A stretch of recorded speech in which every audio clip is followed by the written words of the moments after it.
स्वागत है, देशवासियों का स्वागत है, भारतवासियों का स्वागत है। इस समय हम मौजूद हैं नागलोई विधानसभा क्षेत्र में।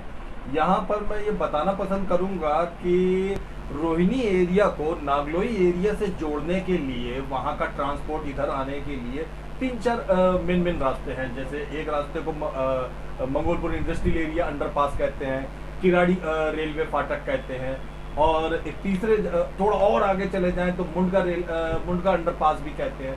एक और रास्ता जो सन 2010 से बन रहा है, आई रिपीट, वर्ष 2010 से बन रहा है। इस समय हम वर्ष 2023 के अप्रैल माह में बैठे हैं। तो उस समय से जो बन रहा है उसको सुल्तानपुरी नागलोई अंडरपास कहते हैं। उस अंडरपास को अब 13 साल से जनता झेल रही है। कोई निर्माण बना नहीं है, आना जाना वैसे ही सब रास्ता बंद हुआ पड़ा हुआ है। उधर से इधर आने वालों को एक लंबा चक्कर काट के पीरागढ़ी की तरफ से आना पड़ता है। व्यापार नहीं हो पा रहा है, स्कूल के बच्चे नहीं आ पा रहे हैं, वर्किंग वुमेन सही से काम नहीं कर पा रही है। दिल्ली सरकार इस बात का नारा लगाती है कि हम दिल्ली की वर्किंग वुमेनों की काफी मदद कर रहे हैं, पर इस एरिया में तो आके लगता है जैसे लोगों ने मदद करना ही छोड़ दिया। हम बैठे हैं इस समय दिल्ली जनता पार्टी के राष्ट्रीय अध्यक्ष संजय जोशी जी के साथ। संजय जोशी जी की एक आदत बहुत बढ़िया है कि राजनीति, पार्टी, चुनाव खड़ा करने के साथ साथ जहां ये जनता को परेशान देखते हैं और एक मामूली निर्माण कार्य की वजह से बहुत सारे लोग परेशान हो रहे होते हैं, तो ये अपनी आवाज बुलंद करते हैं। जोशी जी, सबसे पहले इसी सुल्तानपुरी नागलोई अंडरपास के ऊपर बात करते हैं। कब से चल रहा है ये, क्यों इतने समय से काम रुका पड़ा? पहले तो ताज़ा खबर दर्शकों को नमस्कार। ये 2010 से चालू हुआ था। शीला दीक्षित जी उस टाइम मुख्यमंत्री थी जब इसका उद्घाटन हुआ था, और ये 2 साल में तैयार होकर मिलना था। परंतु कुछ हमारे 2 साल तो अब शीला जी को गुजरे हुए भी हो गए। हाँ, 2 साल हो गए। और 2010 से 2012 का आखिरी था कि 2 साल के अंदर तैयार करके दोनों दे देंगे, अंडर ब्रिज और ब्रिज।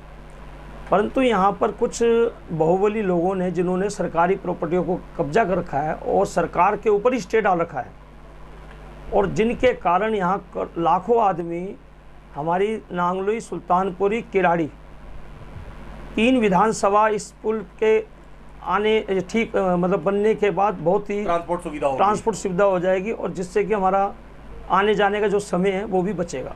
और आपको पहली बात बताता हूँ कि एक जो रेलवे ट्रैक है, इसमें अभी पीछे आरटीए लगा के पता लगाया था, तो इसके अंदर 280 लोगों ने इस पुल के ना बनने से जान दे दी।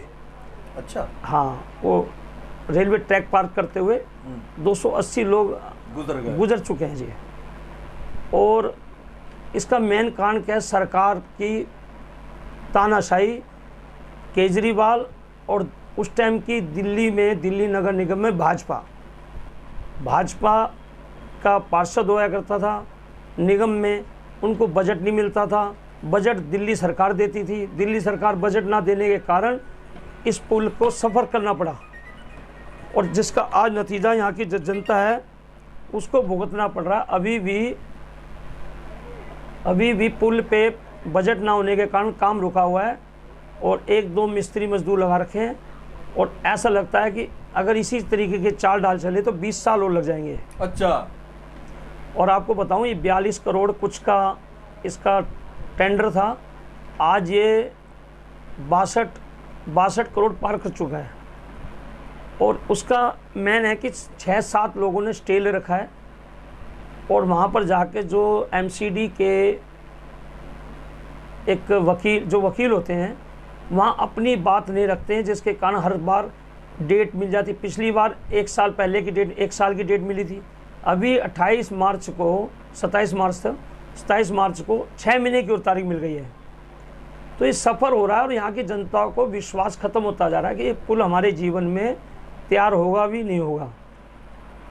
तो मैं आपके चैनल के ज़रिए सरकार को, केजरीवाल सरकार को, उनके मंत्रियों को कहना चाहता हूं कि नागलोई, सुल्तानपुरी, किराड़ी विधानसभा ने ऐसी क्या गलती करी है कि जो आप लोग यहाँ विकास कार्य नहीं करते।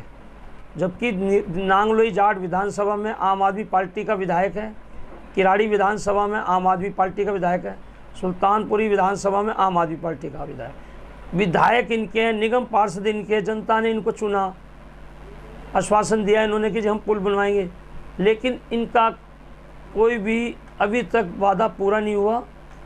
और अभी मेयर साहब भी आई थी, सिर्फ देख के चले गई। उनको भी बड़ा दुख हुआ कि ये बजट इतना पैसा बर्बाद हो रहा है सरकार का, जनता का, जो हम लोग टैक्स देते हैं।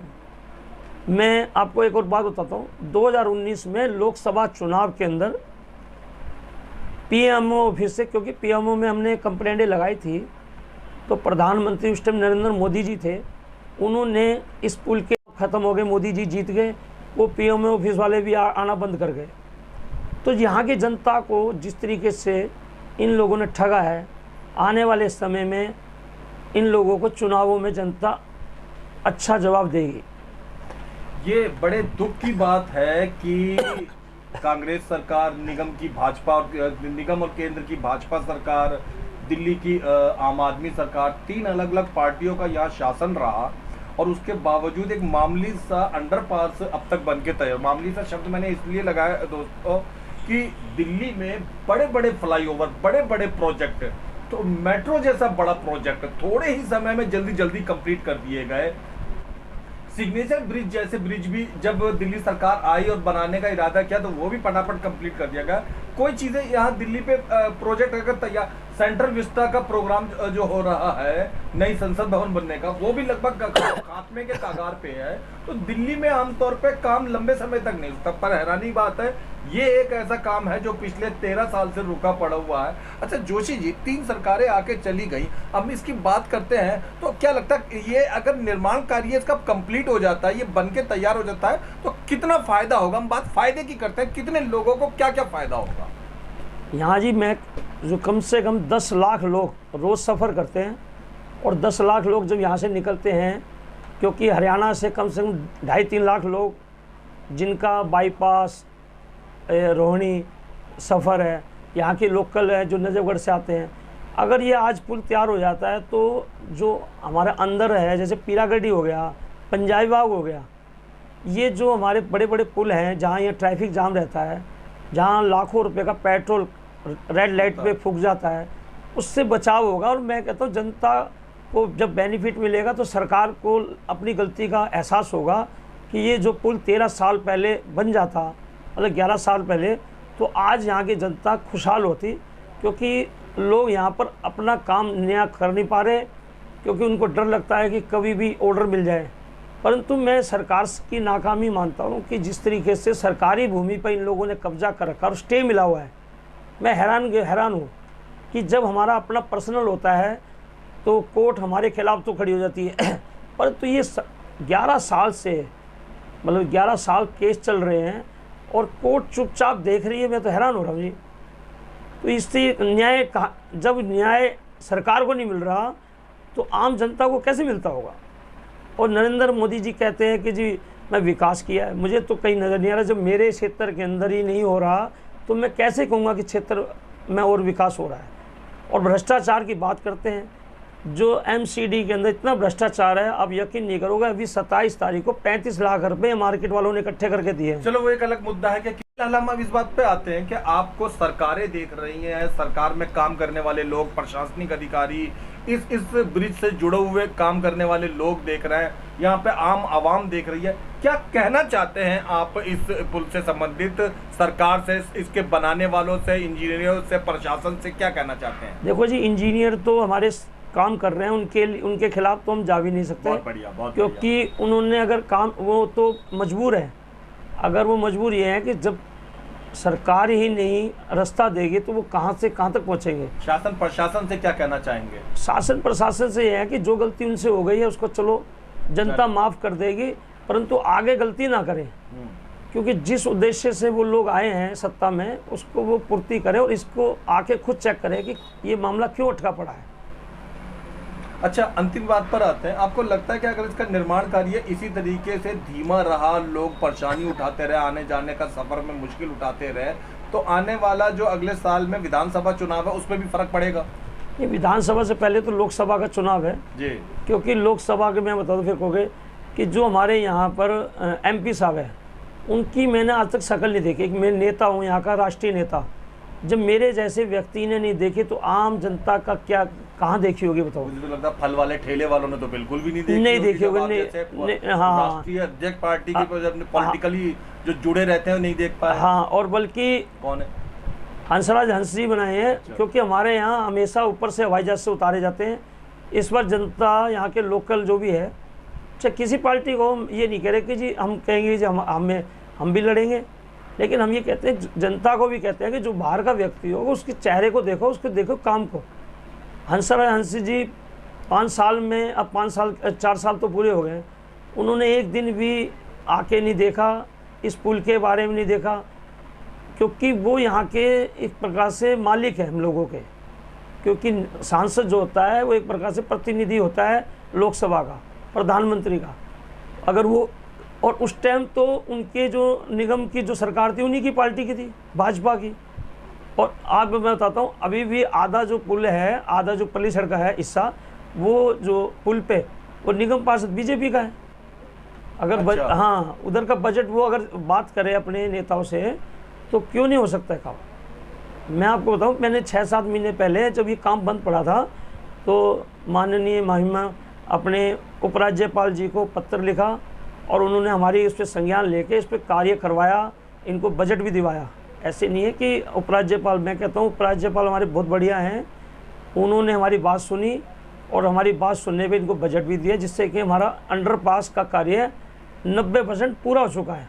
लेकिन आगे रास्ता ना खुलने के कारण वो ट्रैफिक नहीं जा पा रहा, क्योंकि आगे आपने देखा भी है, मैं दिखाया भी, काम बंद पड़ा हुआ है। अगर वो चालू हो जाए तो हमारा अंडरपास से जो लोगों को सहूलियत मिल जाएगी, और जो रेलवे ट्रैक से लोग आके, जिन लोगों की जान जाती है वहाँ हर दूसरे तीसरे दिन हमारी गौ माता कट जाती है। अभी परसों भी एक जाता हुआ आदमी व्यक्ति और गाड़ी के नीचे आ गया। अच्छा, हाँ जी, अभी परसों वीडियो आई थी। जीता जागता इंसान ट्रेन के नीचे आके गुजर गया जी। बहुत बुरा हुआ, बहुत बुरा। हाँ, तो ये है कि हमारी जनता देख रही है। मैंने आपको ये बताया कि अगर सरकार चाहे, हमारे यहाँ के लोकल लीडर चाहें, जो पार्टी को प्रतिनिधि हैं, तो ये कार्य कोई ज़्यादा मुश्किल नहीं है। और मैंने ठेकेदार से बात करी थी, बोला जी हमें बजट मिल जाए तो हम तो 3 महीने में तैयार कर दें, आगे रास्ता तो खोलें। तो रास्ता नहीं खुलने के कारण क्या है कि लोगों ने रोड पे ही अपने ठेले लगा रखे हैं। आपने ताज़ा खबर चैनल को समय दिया, इसके लिए बहुत बहुत धन्यवाद। आपका ही बहुत बहुत धन्यवाद।